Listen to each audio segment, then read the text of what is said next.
Hey everyone, how's it going? It's Anthony Cosenza with the Orange and Black Insider Bengals podcast, and it's been a very busy stretch of days. Major monopoly type of money being thrown at a couple of big players, but we'll talk about that in just a second. I'm joined by my co-host John Sheeran. John, how are you? Doing great. Bengals are giving us lots to talk about, so it should be a fun show. Yeah, and so I guess we'll kick it off. Geno Atkins, $110 million basically in one day that was doled out in terms of contracts.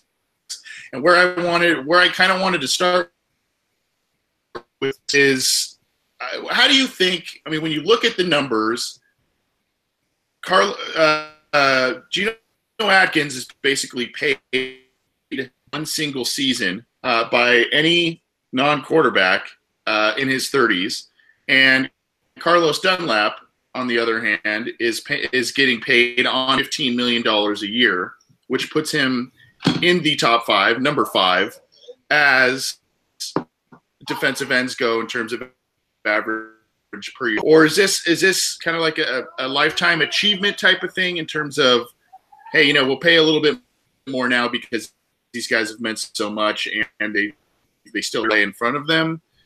Or was it good value? I think it was a little bit of both.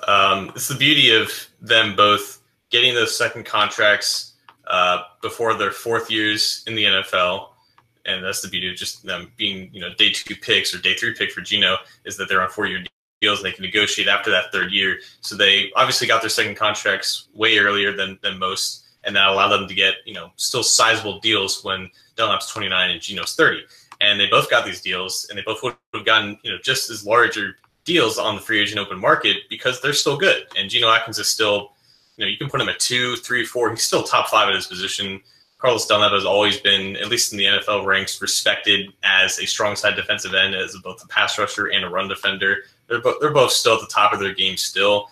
Obviously, 30 is not exactly like the prime age for NFL players anymore. It's usually more like in that 25 to 27 range. That's where William Jackson is right now. So obviously they're not at the beginning of their primes like they were when they signed their second deals. They're kind of in the midst of that, but they both are just tremendous players and tremendous workers, and still take care of their bodies. They still train the way they should, and that's why they still produce it the way they do, even into entering the later half of their careers. So yeah, I think I'm happy that Geno got his bag because he signed for so little, and the same goes for Carlos, as we've seen those second contracts looking back are diminished so much because of salary cap inflation, what it has done to the defensive end and defensive tackle market over the years. So I'm glad that they both are getting paid like they should, based off of their worth and their talent. So I guess it is a little bit of that, this is a reward for playing, I guess, undervalue. And also, you're still one of the best, so this is the money that tells you that. 4-year extension. Carlos Dunlap was 3 years. All in all, over $110 million money. Deserved in a number of different respects. And, both of those guys have also been model of staying clean off the field, no issues, all that kind of stuff. And, it's a little bit of overpayment for these guys. There is a sentiment that they have earned the reasons aside from, just the play. They're leaders in the locker room. Yeah, I think, and that eventual drop off is going to happen, whether we like it or not, like in the coming years. And by the time that both these deals, if they play throughout them all, they won't be at the same level as they are now. And I think that's why they structured the deals the way they did. We don't know the exact guaranteed numbers yet, but based off the cap in his first 2 years, those last 2 years of that 4-year extension are probably going to be, 1-year contracts essentially, in the Bengals.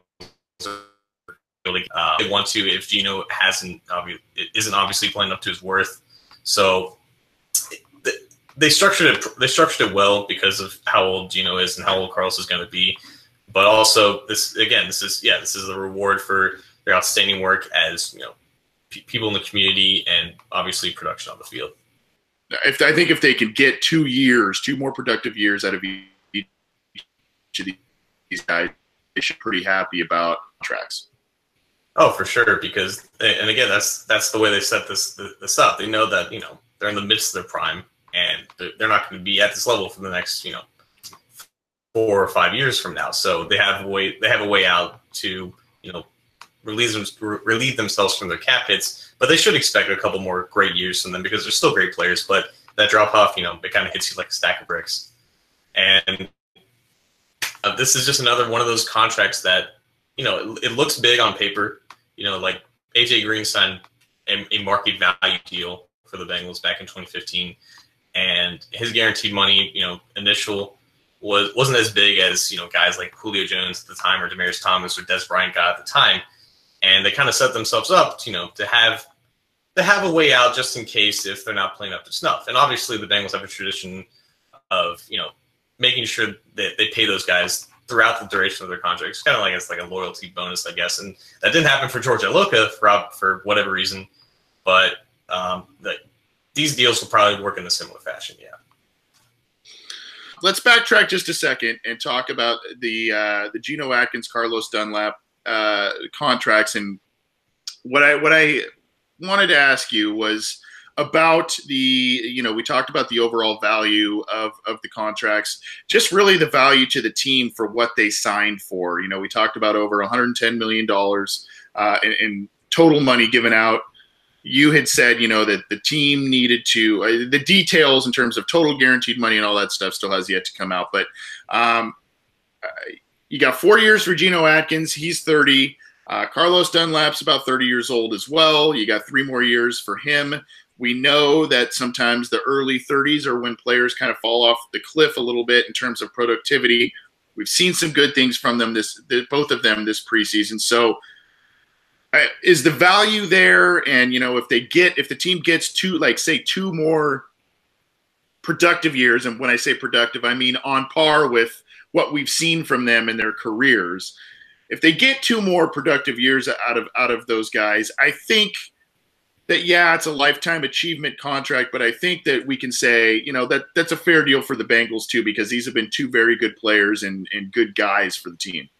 Yeah, for sure. And I think going into 2019, 2 more years after that is what we can kind of expect from these guys, because for most players, for most veterans, I guess, who have lasted in the league, the early 30s is about where the drop-off is because, like we said earlier, the prime age in the NFL is between like 25 and 27, and that's when those guys sign the second deals. But these guys are just extraordinary talents. They're extraordinary athletes, and having that extra athleticism and strength along with, proper conditioning, which obviously they both are. They're both in great shape to this day. It'll help them last longer than the average, veteran normally does, and that's why their cap hits are going to be, in the upper teens, I guess. And that's why they're getting deals that are near the market value. So again, they structure those deals where they can get out of it if they need to, because the large sums of cash flows are going to be the first 2 years of those contracts, and that's when they expect that same production from them that we've seen from the past almost now a decade now. But the last couple of years of those deals, they're going to have flexibility to maybe restructure them, maybe lower some hits for other extensions, or worst comes to worst, get rid of them altogether. But I don't think that's going to happen because they don't normally do that. But yeah, I think that the expectation was a few more years of the same production, then that inevitable drop-off will probably hit because, unfortunately, Father Time is undefeated. Yep, he always is. He always wins. He's beaten me down already. I know that. This is the Orange and Black Insider Bengals podcast, and he's John Sheeran. I'm Anthony Cosenza. We are talking about the recent contract extensions to both Carlos Dunlap and Geno Atkins. Big news this week for the Bengals, and you can kind of say tongue-in-cheek, the Bengals spent $110 million in one day. If you want to put it that way, sure, you can say that, but kind of depends on your perspective. But those 2 guys will be in Cincinnati for the foreseeable future, which is a good thing because there are still a lot of young guys on this team. And the Bengals are kind of molding a lot of those veterans with really guys from their last 2 draft classes. That's really what their what this roster is going to look like, which we'll talk about later in the show as well. I wanted to ask you about this, John. There's always been a stigma about the Cincinnati Bengals that they are frugal, they are cheap. Mike Brown doesn't like to pay his players. There are instances of that being extremely true, and there are instances of it being very overblown. And, we look at Jonathan Joseph, Marvin Jones, Mohamed Sanu, Andrew Whitworth, Kevin Zeitler, all of these guys in recent years that are high-priced free agents that they let out of the door, but they also have re-signed their core veteran guys, and a lot of times, like these 2 contracts, before they hit the market. And then you see they spend $110 million on 2 of their best players, and you go, well, I don't know.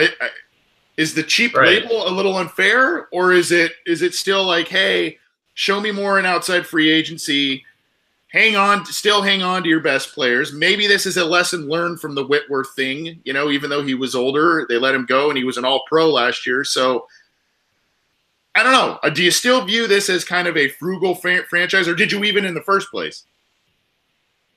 So these deals aren't like Tuesday wasn't cheap by any means, because even looking past the 110, that's a lot of guaranteed money that both of those players are going to get. So the moves weren't cheap, obviously. They weren't, they didn't ignore them, which is the important thing. But the Bengals retain their own until they don't. And we've seen those obvious examples like Whitworth, like Zeitler, like Marvin Jones, deals and lack of deals, I should say, that kind of set the franchise back a little bit, because, their strategy is always draft, develop, retain. Yeah. And when they don't retain and they don't draft well, you have 13, 19, and 1 in the past 2 seasons. You have disaster. So I don't think that these deals remove that frugality perception that they have, because I still believe that they are in a position, or they have been in a position for the past couple of years, to be much more aggressive in extending this window that they have, because they made 5 playoff appearances, and they had a young core, and they obviously regressed considerably, and now the core of their franchise is 29 to 31 years old. So that window, whether people want to believe it or not, it's slowly closing. And the last couple drafts may have widened a little bit, but I still think that they have the financial flexibility to be much more aggressive in adding talent from around the league. And until they do that, I don't think that they are any less frugal than what they are, because even if these deals are expensive, obviously, we still expected these deals to happen. And when, they kind of hint that they're going to get these deals done, like they did for AJ, like they did for Dalton, they can't be like viewed as like surpluses. These were just expectations. And like we said, when they do retain their own, that's like the narrative that they try to push, that they spend money, but they don't always spend enough as they should. And I think that's what kind of holds them back and what keeps that perception there. Yeah, I totally agree. And I guess I see both sides to it, because, they do spend quite a bit of money on guys that they target, that they want to keep long term. And they're usually, as you said, guys that they've drafted and developed. But, they reward a lot of these guys. Even Adam Jones was rewarded a handful of times with the Bengals with pretty decent money. Yeah, he played pretty well for him at times, but they reward on that front. And if you follow Andrew Hawkins on Twitter, former Bengals player and now with ESPN, he had an interesting tweet a little while back talking about how the Bengals are very different in that they really allow their players almost always to see a contract through, in terms of, they don't really cut guys early. Now, this offseason has been a little different, because they let Adam Jones go. They let Brandon LaFell go. They let George Iloka go. So they let Chris Baker go in the middle of his 1-year deal. So, they've let some of these veterans go, but you're right on that front. And you're also right about the free agency thing, because this team, even in their best years, they're 2015, they still are, you would still think that if they had maybe that one nice outside free agency signing, not the guys, kind of, the tier 3, tier 4 guys, but maybe a tier 1B or a tier 2 guy that is a starter. He's going to start for you. You pay some money for him. Even if you got one of those guys to go along with some of those supplemental guys on their rental 1-year deals that they've been bringing in, then, I think that then the perception would definitely change. They also are usually pretty well under the cap. Obviously that's going to change now with the 2 signings and why they had to probably shed some of the salary from Aloka, LaFell, guys like that. But, there are still valid points in terms of the frugality, but I think, as you said, John, I think there also are some very valid points, and they spend money. The money that they spend pretty heavily are usually pretty sound investments and on guys that are proven commodities, at least within their own system, within their own organization. So I don't know if this totally sheds the frugal label of Mike Brown in the front office, but for now, I think fans are pretty satisfied, and it's pretty impressive amount of money that they threw out to these 2 guys. Any other thoughts, John? No, for sure. And again, these deals were in the works for months, and I would guess that if any of the releases that they had this month, it was probably the Aloka one that helped them out the most, because that freed up some that freed up some space for that enormous first 2-year cash flow for Geno. But I don't think that the Baker or LaFell signings necessarily helped them out with that situation. And if people think that's fine, but I personally don't believe that. Yeah. I think it was primarily the Aloka thing that freed up some money for him. And we last episode we talked about the Aloka kind of surprising move of his departure from the Bengals. So if you didn't catch that, check out last week's episode on that. I think now, unless you correct me if I'm wrong here, it sounds as if the Bengals kind of are looking at possible extension for Darquez Dennard down the pike. Probably Tyler Kroft, which shouldn't cost them that much money. I don't think. They'll probably wait on Tyler Eifert, but if he shows that he can stay healthy and remain productive, they may do some sort of contract extension with him. But those are probably the next ones they want to get out of the way. But we'll see. We'll see if they'll be able to do that. And I think, obviously, down the road, Andrew Billings, William Jackson, those are a couple of guys they probably want to look at as well. But they need to. They're going to be in high-profile roles this year again, and I think then they'll really start reassessing those situations too. This is the Orange and Black Insider Bengals podcast. He's John Sheeran. I'm Anthony Cosenza. Thanks so much for tuning in. In case you missed last week's episode, we had some news that the podcast is now on a number of different platforms outside of our usual one. So we're on iTunes, SoundCloud, YouTube. All of our stuff is on CincyJungle.com, and we now are on Stitcher. We're on Google Play.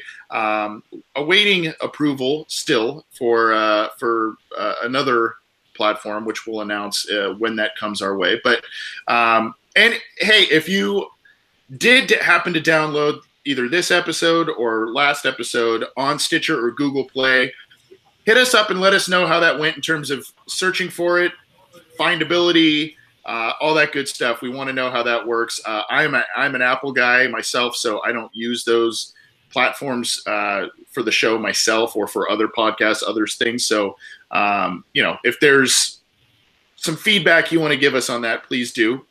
And please download the show, subscribe to our channels, all that good stuff. We appreciate all the support. You can also get to us on Twitter at BengalsOBI, via email, theobinsider@gmail.com. Appreciate it. We're going to move on to the Bengals' performance against the Buffalo Bills, which was impressive. But I guess we can kind of say we have a little sponsor for this segment, John. You may or may not be noticing that I am wearing this specific Bengals hat for those of you watching live or checking out, and you can see my beautiful hat hair too. I was in contact with, and you can see it's cool New Era hat. So this next little segment is going to be sponsored by New Era. Alex Pitticelli at New Era, one of their guys who's an outreach guy, talked to me and said, "Hey, if we send you a hat, can you promote the hat, and it's a brand new hat, and what the players will be wearing on the sideline. And I said, hell yeah, I will do that if you want to send me a hat. So this is the 5950, and I'm not the cool guy that keeps the gold sticker on the front, so I'm kind of lame like that. If you guys like that, but so I took mine off, but it's the 5950.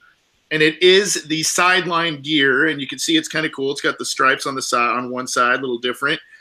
New Era logo. And then on the inside, I don't know if you can see, it says Houday on the inside, which is kind of cool. So my thanks to Alex, my thanks to New Era Caps. Go get this hat. It's actually, and I'm not just saying this because they sent it to me, but it's a little different material than kind of the firm fitted hat material that they usually use, a little more breathable, a little more comfortable. So go check it out. I'm sure it's available everywhere that you can buy New Era caps.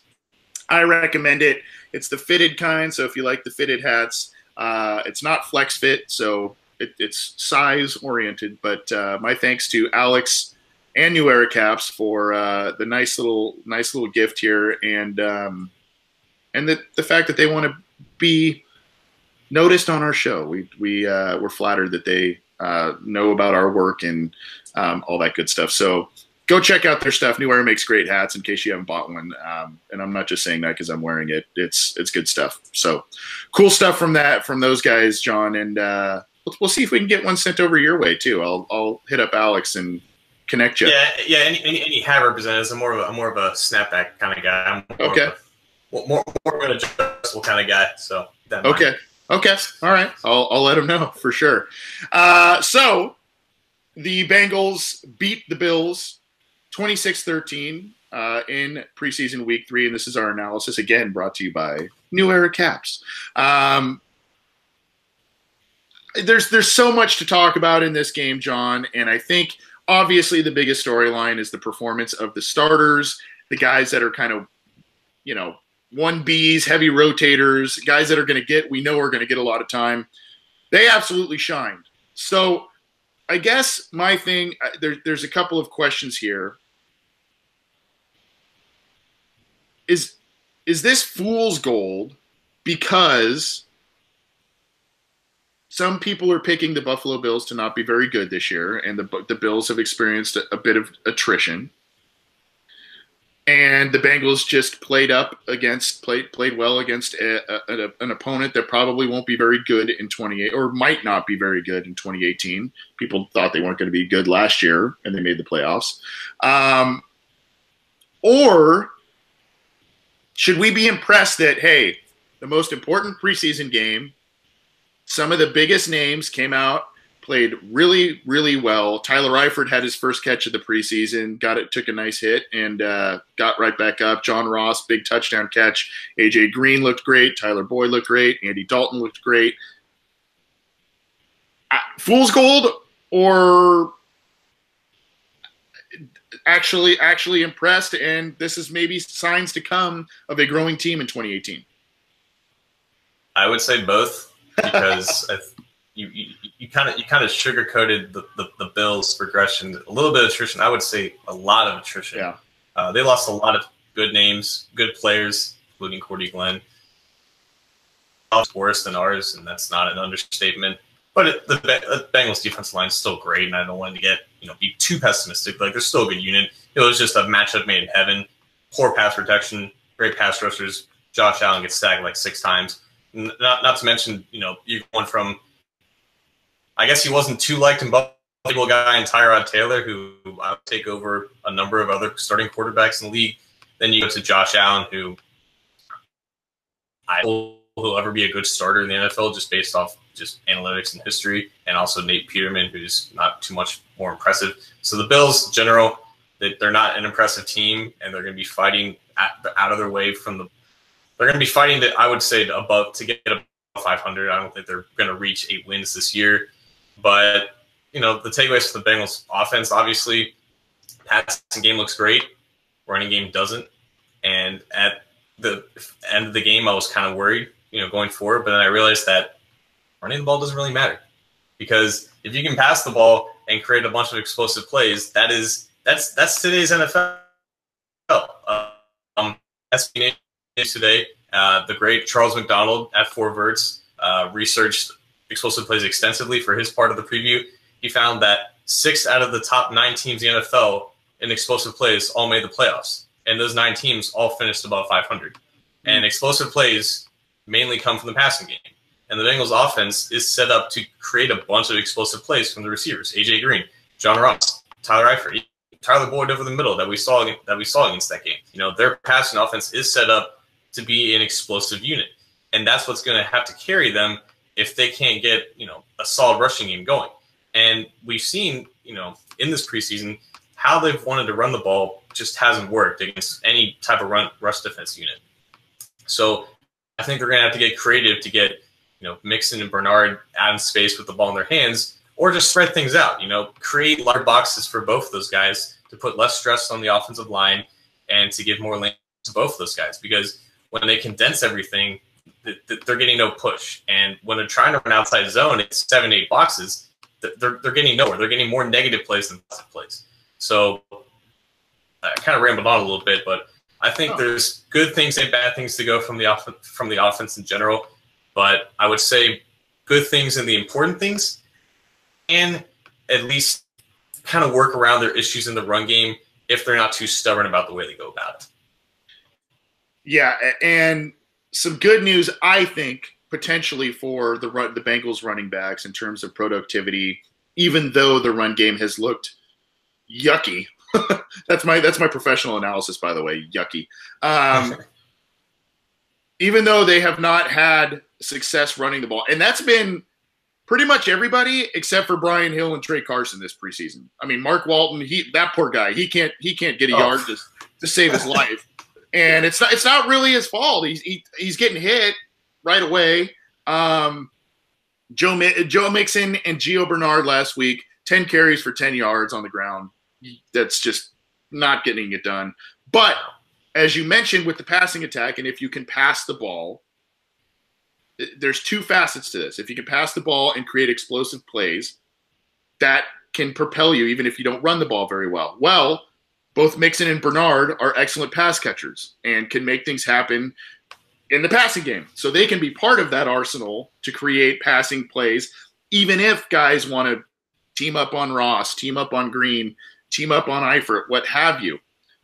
The other thing is if the Bengals can come out early and get an early lead as they did against Buffalo, if they're able to do that via the pass, what you're going to see is you're going to see defenses start to back up a little bit.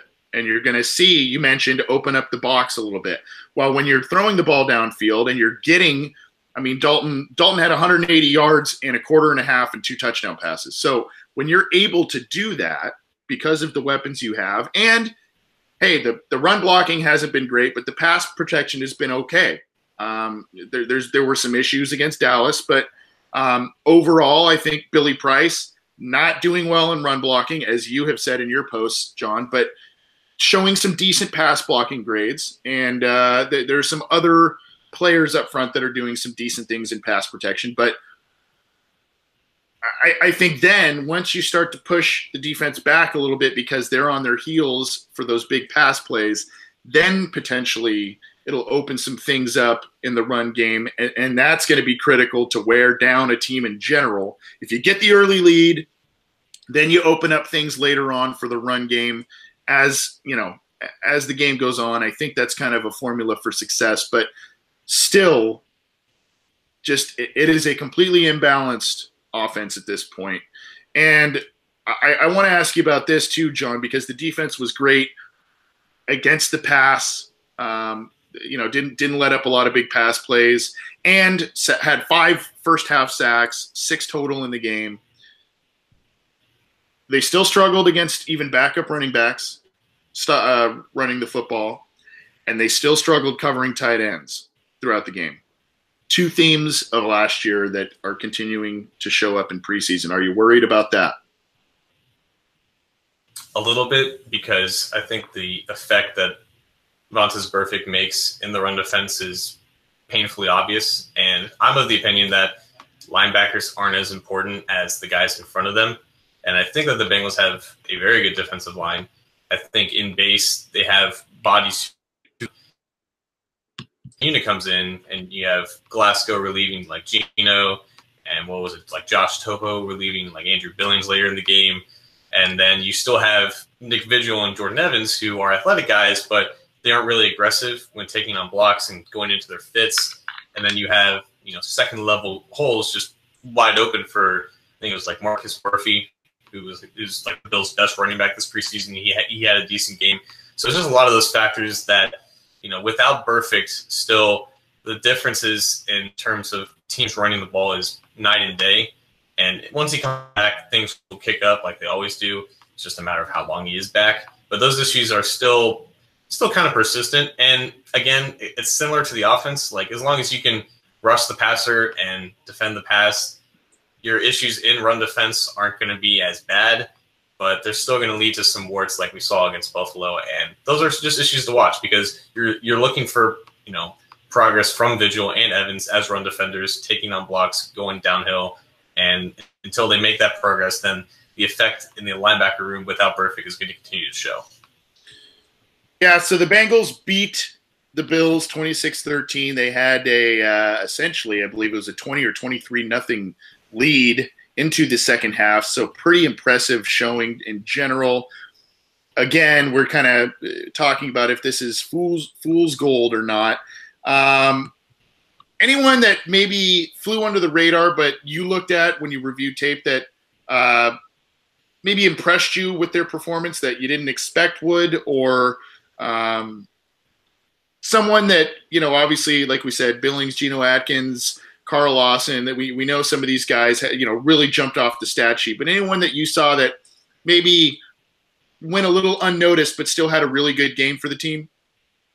So on offense, I think Trey Hawkins has continued to show why he's likely to push TJ Johnson off roster. I think he's done better as the backup center than he has starting at right guard. And I think that's going to be the plan moving forward. I don't want to I guess I'll mention this now, but I would like to see an offensive line iteration with Hawkins at center and Billy Price at right guard. I know that would upset a lot of people, but I think it would be interesting to see, at least because of the work that Hawkins has put in at center. And on defense, I actually found out that Trayvon Henderson at safety played double the snaps that Josh Shaw did. And Shaw was listed as the second free safety behind Jesse Bates in the depth chart last week, and ended up, not like I think Clayton Fedgem only played one snap. They went out of their way to get Henderson onto the field, and he did all right. He wasn't really challenged in coverage, but he didn't really make any mistakes. And for an undrafted rookie safety, I think that's kind of all you can ask for. And I think that performance is going to propel him to even more playing time tomorrow against Indianapolis, and he might be the undrafted free agent to make the roster, because there usually is always one. So his performance and production on the stat sheet kind of stood out to me. Okay, good stuff. As I said, the Bengals defeat the Bills in the dress rehearsal, 26-13. So, it's been a little bit of an emotional roller coaster this preseason in terms of how we feel about the team. They came out pretty strong against the Bears, got the win there, did get the win against Dallas, and did not, especially the starters, did not play well in that game. And now, we wanted to see a nice rebound, and that's what they did this week. And for the most part, they dominated that game, and a lot of the early guys looked pretty good. So they're 3-0 this preseason, and, sometimes impressive, sometimes showing a lot of things to work on. But as of now, this team is kind of showing a little bit of a Jekyll-and-Hyde type of nature, and we may, unfortunately, for better or for worse, need to expect that in 2018. But we'll see. We'll see. This is also a younger team in some aspects, so maybe as they get more games under their belt, some of these things will be cleaned up. This is the Orange and Black Insider Bengals podcast. He's John Sheeran. I'm Anthony Cosenza. You can get this program on SoundCloud, iTunes, YouTube, CincyJungle.com, Stitcher, and the Google Play app. So check us out there. You can get in touch with the program on Twitter at BengalsOBI. And the obinsider@gmail.com is our email address. We'll be taking a look at those feeds for some questions. You can also leave questions in our live YouTube chat and the Cincy Jungle comment thread that we have going. We'll also be opening up our OBI line. We got to have like a pretty cool name for it. I don't know if I like OBI line, but we'll be opening that up in just a little bit for calls and or texts. So hit us up there if you haven't gotten your question in those other platforms there. John, let's move on to the preseason finale. The Bengals, in a really, really weird type of scheduling, I don't even know if it was a mishap or whatever you want to call it, but the Bengals, as they always do, play the Colts in week 4 because they're so close in proximity and the travel time is just not – they switch off every year where they play. This year, they host the Colts, and then a little over a week later, they go to Indianapolis and play the Colts for the week 1 opener, which is just – it's just bizarre to me. But that's how it is. I tend to think that both teams will not be showing much in terms of their game plans for teams to study this week. What do you expect? I mean, do you expect any Bengals starters to really play this week? I mean, I think maybe the right side of the offensive line, maybe Billy Price, but I don't. Do you expect many other starters to really get time? And I would think very little, right? Especially with how they played last week. Yeah. Traditionally, they don't play, and I think the players are going to be kind of sick of seeing Colts film because they're going to have to watch it for like about 2 weeks or so. But no, I think that maybe like Jesse Bates may play a series just because he's the new starter and they might want to give him a little more exposure. Billy Price may see a series as well because he's the rookie starter for obvious reasons. But no, I think that either A, they're going to run like 3 or 4 plays in total on offense to not give them anything to study, or B, they're going to throw in a lot of decoys and a lot of just like gadget or trick plays to like throw them off. And it could be both, honestly, but I think we're going to see one of the more boring, uneventful, unmemorable preseason games of our lifetime just because of the circumstances that, again, I don't know what the scheduling officers were thinking when they were doing this. I can't imagine that this was done on purpose, to be quite honest, but This is the NFL, and they do some questionable things. Yeah, every once in a while you kind of plug stuff into a computer and, you don't get the expected results, I guess, between the variables you give it. Heck, I mean, my computer and Google Hangouts was giving us a little bit of a fritz here earlier in the show. So you never know what to expect. But, yeah, it may or may not have been expected. That's another story for another time. But I guess because of the lack of starters playing this week, and let me just ask you a little side note on your opinion, and I know we're not Colts guys, we're not Colts insiders, but do you think Andrew Luck's going to play this week because he's got a lot of rust and, he needs to be as sharp as possible for week 1, but God forbid he gets hurt again. He likes to run around and take on contact. So are you expecting to see him even for a series or two, just kind of as a side note? I would if he played for the Browns, but not as an Indianapolis Colt. I don't think we're going to see him. I think we're a little bit smarter than that. Yeah. Okay. All right. Yeah. Valid point. Who are some of the players and some of the position groups we should be watching? Because, yeah, you can sit here. You don't want to call the game boring, but I think that there are some position groups in terms of how the Bengals are going to round out their roster that need to be watched and need to be watched closely. Who are some of the players and position groups that you're going to be looking most closely at? On offense, who's going to separate themselves between Trey Carson and Brian Hill, because they've been neck and neck throughout the preseason so far. I guess Carson is slightly ahead because I'm not sure he has any more practice squad eligibility, while Brian Hill does. So they may hide Hill for this game just to stash him on there. They may not, to give him another chance to get onto their team. But, how those guys compete, throughout the game, because they're probably going to get the majority of reps. Trayvon Henderson again. Is he going to get snaps ahead of like Josh Shaw and Clayton Fejedelem again? Are they pushing him to be that fifth safety that potentially, takes out Brandon Wilson or a guy like Shaw? Tony McRae, I guess he was a surprise performer that I guess I kind of forgot to mention in that segment, but he just came back from injury he had a good performance against Buffalo. Yeah, I want to see him play more because he still has a case to make because they're probably going to keep 10 defensive backs, but we don't know if it's going to be 5 corners or 6 corners or 5 safeties or 4 safeties or whatever. But those are the guys that I'm going to be watching the most closely because they've had good camps, and I think that they're all still obviously have good cases to make the roster. Yeah, to me, it's I'm going to be watching the player or players that you hope never get into a regular season game, and that's a backup quarterback. I think those guys, Jeff Driscoll and Matt Barkley, I mean, I guess you could say Driscoll's played a little bit better than Barkley, but I did some research on their preseason stats. It's not, I think Driscoll has an 89 rating. Barkley has a 71, so there's a little bit of a gap there. But both guys, 1 passing touchdown, 1 interception. More yards by Driscoll, but more attempts by him. So, this is probably the game that's going to decide who gets that backup spot. I know a lot of fans want to see Driscoll just because he's a bit more athletic and mobile, and he can extend plays a bit. But I just wonder if the coaching staff is going to look for, especially with the weapons they have at the skill positions, if they want someone with a little more veteran experience. And I don't know.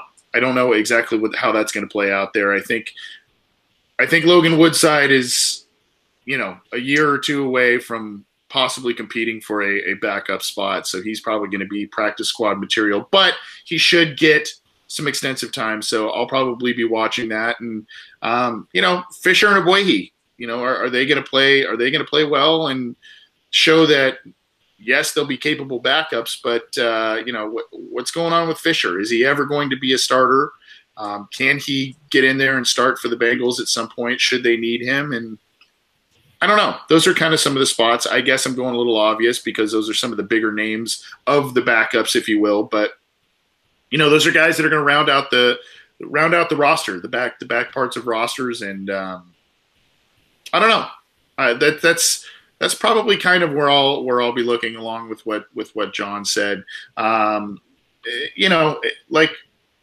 Like we said, this isn't going to be the most exciting game. Probably going to be a bit sloppy. I'm looking at the YouTube chat. T. Martin says, "Will Logan play at all?"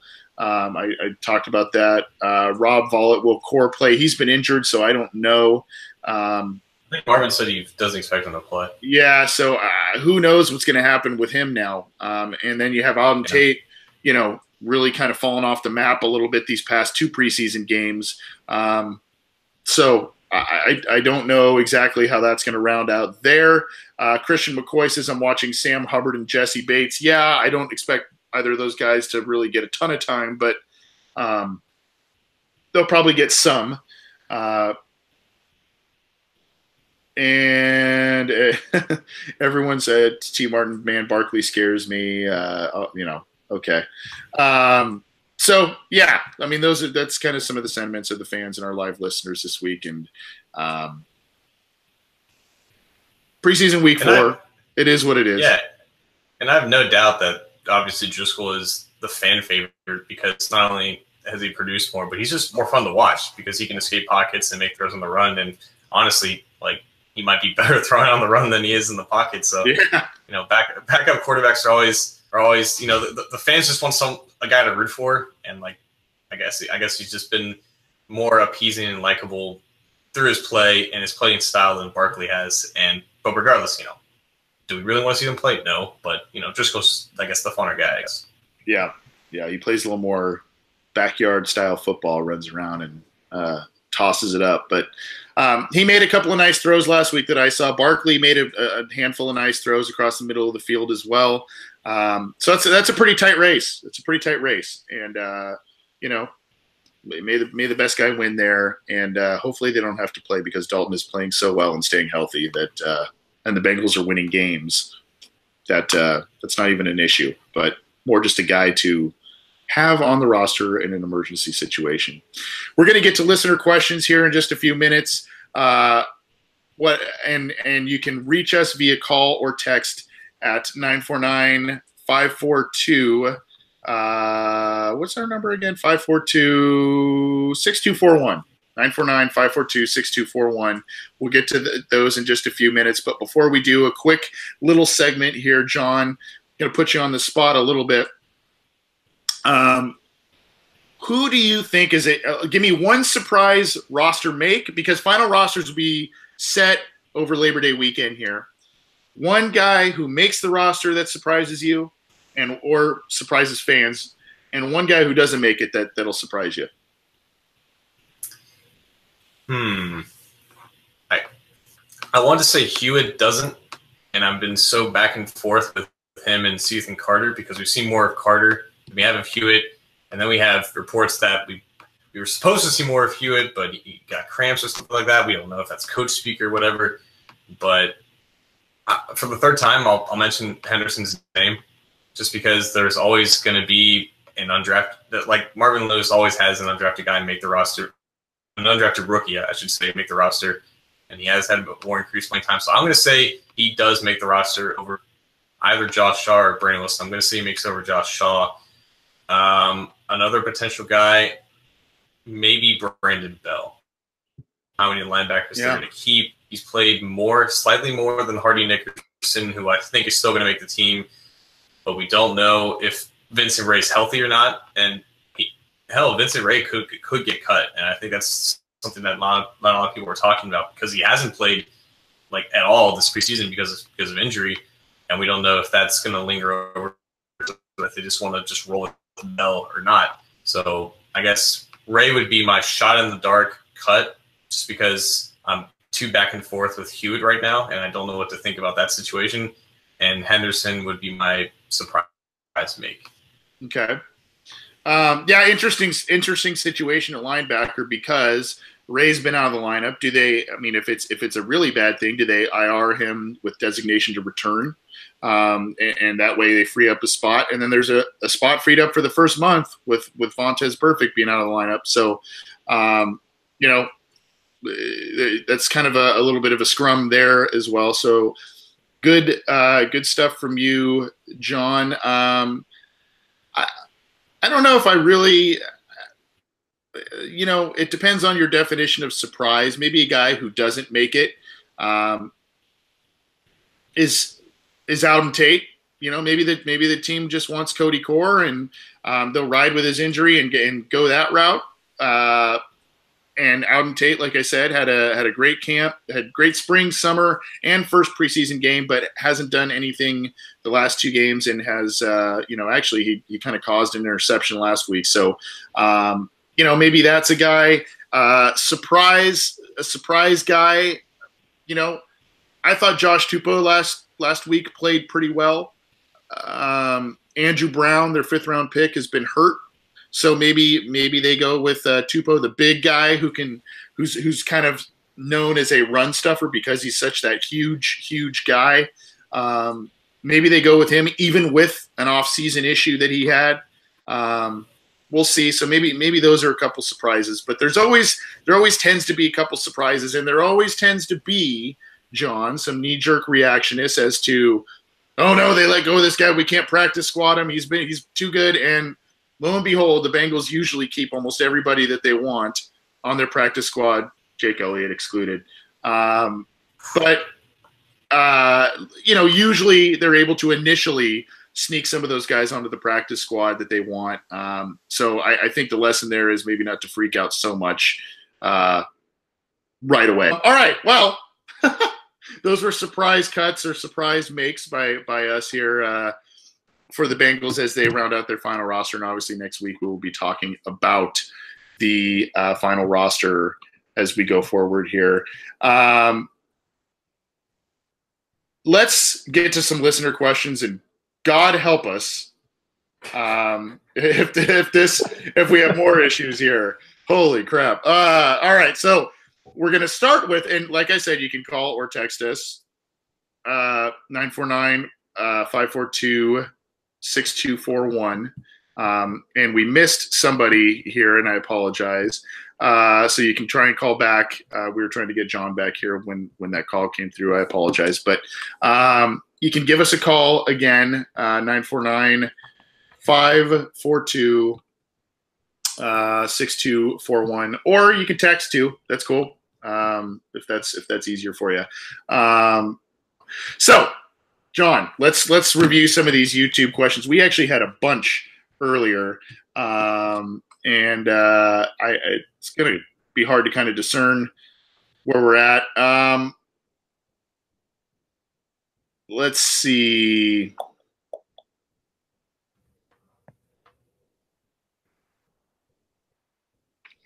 From Mr. Sinister, would you guys say, after what you've seen in the preseason, that the Bengals must look for offensive line help during cut day across the league, or roll with what they have? John? Mr. Sinister, thanks for tuning in. You donated to the Puppet Fund on DNH Sports on Daddy's channel. Thank you personally from me. I think they will at least scour some waiver cuts on Saturday, just because they may come off as confident that that group is finalized, but based off what we've seen, that's probably not the true sentiment. And I do think that there always is some surprise cuts around the league, and the quality of offensive line play around the league is not very high right now. So we could see some at one point promising names, maybe get cut in the final year or two of the rookie deals, and sometimes all it takes is a change of scenery. So whether that's a guard like Earl Watford, who just got released from Chicago, or maybe another tackle if they let go of like one of Abuehi or Fisher, that's definitely something that we should not expect, but we shouldn't be surprised if it happens. Yeah.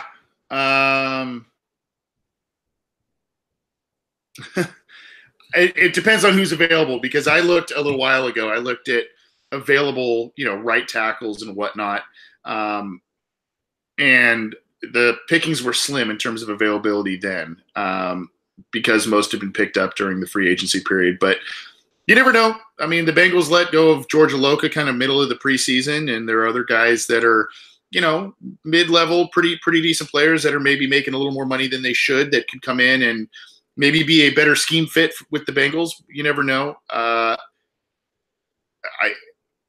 think the Bengals probably view what they have as a long game. They look at it as, they're guys here. We have a new coach. Let's see what he could get out of what we have. But I also think that there are, as we mentioned and you said earlier, John, the window is closing a bit for this team. Guys that were once, the class of 2010, 2011, that were so young and kept this team in those 5 straight consecutive playoff appearances. All of a sudden, they're all approaching 30. And there's just Marvin Lewis is only on a 2-year contract. We know that, he seems to have a never-ending type of contract in Cincinnati, but the window, yeah, exactly. The window is kind of closing a bit. So, the urgency level could be there in terms of, hey, let's make a move.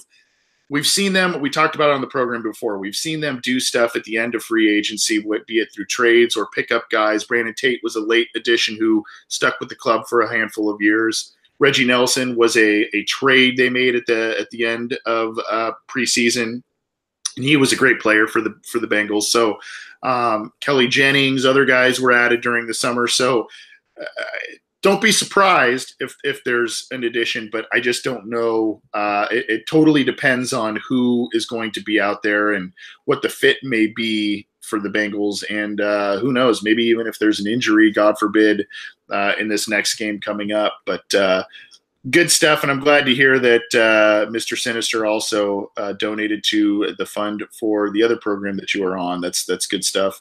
I love hearing generosity like that. Hearing a lot. I mean, there's probably three different people at least in the live YouTube chat.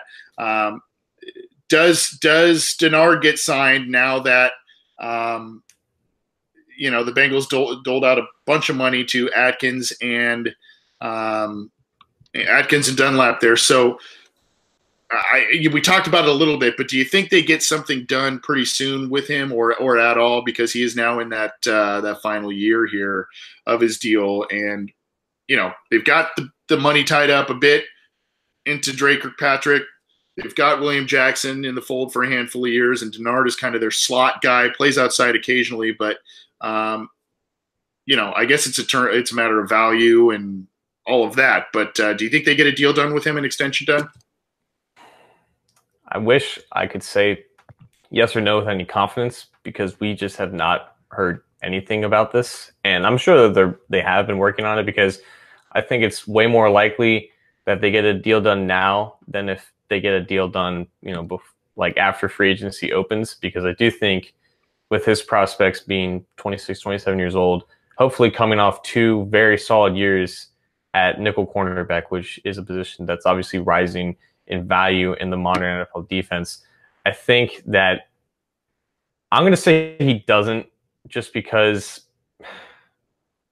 it's a guess, to be honest with you. But I think if we were to see an extension, it would be Tyler Kroft, because I think that there is more uncertainty at the tight end position with Eifert and Uzoma also entering free agent deals, and they might just want to have one of those guys under contract beyond this year. But for Dennard, I'm going to say no, but I have really no confidence in that answer, because I just have no idea. Yeah, it's hard to say, because the Bengals love cornerbacks, and they love drafting them high, and they love paying them quite a bit of money. They paid Dre Kirkpatrick quite a bit of money. They paid Adam Jones quite a bit of money over a handful of years that he was with the club on a number of different contracts, and with issues, not the same type of issues that he had when he was with Tennessee and Dallas and stuff, but there were definitely some off-field stuff, and they still paid him some money.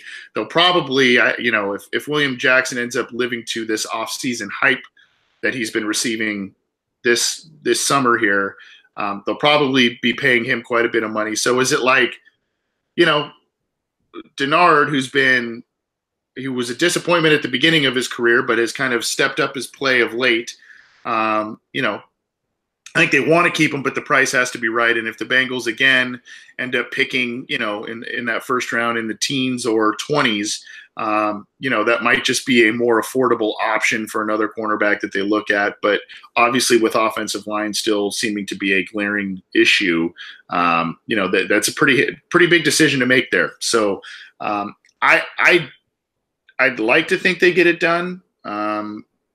Because I think they've made it a summer priority, but we'll see. So if you want to get in touch with us on the line, do so. There was and I wanted to get to this very broad scoped question, but it seems to be from a new listener, at least one that I do not recognize. And it does kind of tie into the performance we talked about by the Bengals against the Bills. Amanda Bramble in the live YouTube chat says, do you think we are going to make it to the playoffs this year? We talked about the Jekyll-and-Hyde nature. We talked about all of that. I think more stuff needs to be sorted out with the final roster and all that kind of stuff. But just your general inclination, John. Now, when we did the schedule release and all that kind of stuff, we like to do that win by win, win, loss, win, loss. I think most people kind of had them in the 8 to 10 win range, they thought, especially after the draft and free agency. Now we've seen them play a bit. We've seen them probably play a little bit better overall than maybe we thought at times, but also have some familiar issues and expected issues. So just as we sit here now, right before the regular season, what do you think? I think that the AFC North is as wide open as it's ever been, because I think the Steelers are in line for some form of regression. The Bengals always compete with the Ravens, and the Browns are, who knows what they're going to do. I understand the arguments for 6-10 up through 10-6 completely evenly. And that's why my thoughts and my predictions kind of lie with the 8-8 range. And obviously, even in a weak AFC, that's not enough to make the playoffs. I just think that this team has a lot going for them right now, like what we talked about with the ability to be explosive on offense and to shut down passing games on defense. But I also think that if they were to win, 9 to 11 games, everything would have to go right. Key players would have to stay healthy. Guys who haven't stayed healthy in the past, I'm talking Cordy Glenn, Eifert, and Ross. I think if those guys play at least 12 games each, than 10, 11 wins is very much possible. And along with that, the schedule it's a third place schedule, and there's only like a few games where I have minimal confidence that they can actually win. Most of the games on the schedule are winnable. So with all that saying, I'm going to say no because I'm a natural pessimist, I guess. But I do think that they're going to be better than last year, and I do think that the division and the conference is wide open. So I'm definitely not ruling it out. I'm just looking at the probability of everything clicking and everything going right. It's obviously very slim for any team in the NFL, and I just think that they're just not in a position yet to survive bumps that could very well happen down the road. Yeah, I think that it's probably going to be, and I'm going to be a little short because we do have a call on the line. It's going to be, to me, I think they'll have enough wins to be in the dance or in the conversation. I just think they'll need help. And I think you mentioned the conference is more open. You know, there's a change at quarterback for the Chiefs that could go amazing for them, or it could go, terrible. The Chargers probably seem to be pretty strong, but they just keep losing guys in the preseason to major injuries all the time. The Raiders were good a couple of years ago. They weren't good last year. The Patriots are the Patriots, but we said Father Time's undefeated. It just he's really taking his time with Tom Brady. So there's a lot to dissect there, but pretty open conference. I think they're going to need some help. I do think they'll probably still be in that 8 to 10 win range, but probably need some help. But there's probably going to be some amazing weeks and some very, very frustrating weeks. From this team ahead, and I think that's probably something that's going to be expected. So we do have a caller on the line. It is loyal to a fault, who I think that is the screen name or your username on cincyjungle.com. I see you comment on a lot of our articles, and appreciate you tuning in. What was your question? My question is just I wanted to know what you guys thought about that cryptic Marvin Lewis response to the question regarding Westerman that they gave in the press conference yesterday or a couple days ago. He was basically asked, why is Westerman not getting a shot on the right side? His answer was, the sides are synonymous. I don't know how that answers the question. I don't know what that lends to more questions than answers. Right. And I was just wondering what you guys thought. Yeah, and loyal to a fault means I'm getting the impression that you have been a Bengals fan for a long time, and if you've been a Bengals fan for a long time, you will have known or seen a lot of interesting Marvin Lewis pressers where he's either Mr. Giggles about stuff or he's scowl and two-word answers about stuff. So I appreciate the call. Thanks for tuning in. Thanks for listening on thanks for reading all our material at Cincy Jungle as well, Loyal, and we'll take your question off the air here. Yeah, thanks a lot. All right, thanks, buddy. Yeah, so you were able to hear him, right, John? Yeah. Okay, yeah. So, to me, I think there's some mental aspects of Christian Westerman's game that he may not be grasping in terms of alignments and calls and all that kind of stuff. And our own Josh Kirkendall at Cincy Jungle wrote a nice piece up on that as well. But your thoughts on Westerman? Everybody is clamoring for him to take the right guard job. And for some reason, he's getting no time there in preseason, and he's backing up at left guard. Yeah, this was all Marvin had to do is just throw in a giggle, and it's just like the most classic Marvin Lewis comment of all time. I'm young. I don't have a lot of experience with NFL coach speak and stuff like that, but I've come to learn that some coaches love being right more than doing the right thing. And I think that with the way that they've handled the Westerman situation, they've made him a backup, and the tape doesn't lie. He looks really impressive on that second team offensive line. He hasn't had a bad week yet. He obviously left the game early last week, but he still has looked really good. And we've seen, the right guard spot not look very good, but they kind of made their bed with their stance on Westerman. And I can't help but feeling this is just them sticking to their guns and just wanting to be right and promoting some type of narrative with Westerman to try to appease people who are questionable about the whole situation. I'm personally not buying it because I have my own eyeballs, and all of you guys do too. And you've seen the way that Westerman's played. And you don't have to know the play call. You don't have to know the assignments to know that if a guy can play, he can play, even on the offensive line. And he can, and he has value on the roster. So I just think this is more of a case of them wanting to be right than them just owning up to something that they were initially wrong at. Yeah, and in an off season that has seemed to buck some trends in terms of Marvin Lewis and the organization, getting rid of some of these valued veterans, LaFell, Loca, all those guys like that, spending quite a bit of money on extensions. Yes, they've done that before, but not to that level in terms of money. There are some things that seem to be different. The coaching staff turnover, all of that. This is vintage Marvin.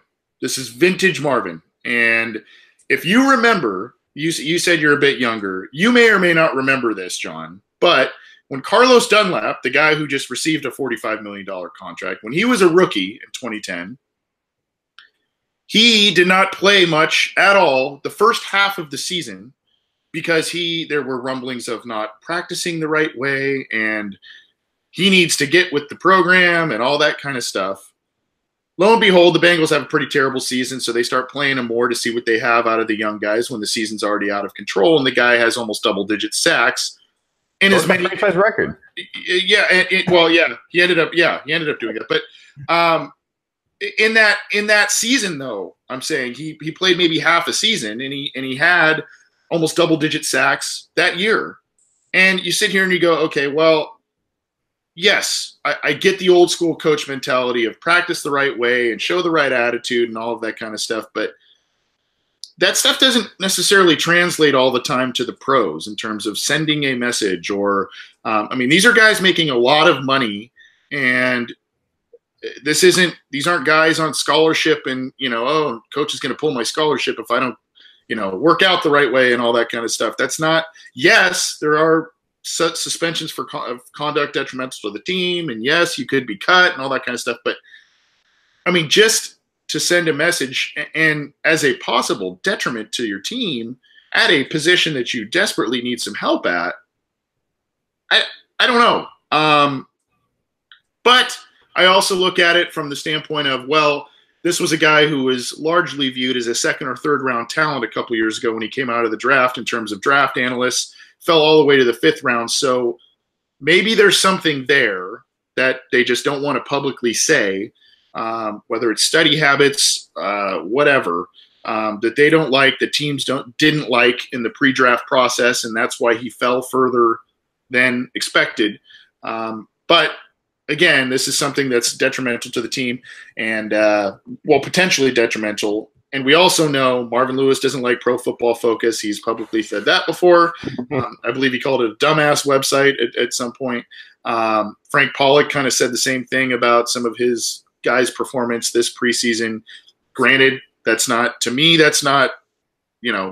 scripture in terms of what you expect from player performance, but it is a nice barometer. It is a valuable barometer to use. The Bengals don't seem to use that. So I don't know. I don't know. Maybe is it going to take poor run blocking and Dalton getting planted on his butt from the right side in order for them to potentially say, okay, Westerman, gosh, please. I don't know. I hope not. But to me, he seems to be a better fit at guard than the other two, right? Yeah, no doubt. Yeah. So, Loyal, we don't have an answer for you. If we can get Marvin on the program, we'll try. And maybe he can answer that one for you. We'll see. And also, Mixon texted us kind of asking the same question. Why is Christian Westerman in the doghouse? He sent us a text on the OBI line asking the same question. So appreciate that, guys. Let's get out of here, John. We've run long a little bit. We've been expanding, as I mentioned. This program is on SoundCloud, iTunes, YouTube, CincyJungle.com, now on Stitcher and the Google Play app. And you can get in touch with us via Twitter, the OB Insider, at Bengals OBI, and via email, the OB Insider @gmail.com. John, any final thoughts before we get out of here? Yeah, any future question about translating the Marvin Lewis quote, we know as much as you guys. All right. Yeah, might as well be like in hieroglyphics, right? Crow, crow, cat, sphinx. I mean, it's some of it's just like, oh my gosh, what are you talking about? And whatever. I mean, he's an NFL head coach. We're not. So I don't know. But final thought for me is can't wait for week 1. I think that should be a pretty entertaining game from a number of different standpoints. And next week we will have someone from SB Nation Stampede Blue, the Colts website. They'll be coming on our program. Probably for the live listeners, they'll be coming on about 9 Eastern to talk about the upcoming game. We were going to do that this week, but I mean, 2 weeks in a row doesn't make sense. So let's do it for the regular season opener. Thanks for tuning in. Thanks for the patience tonight, folks. And get the program how you can. Subscribe to our channels. We'll see you next week. Thanks for the calls, texts, the questions in the YouTube chat. Appreciate it. This is the Orange and Black Insider Bengals podcast. We'll see you next episode.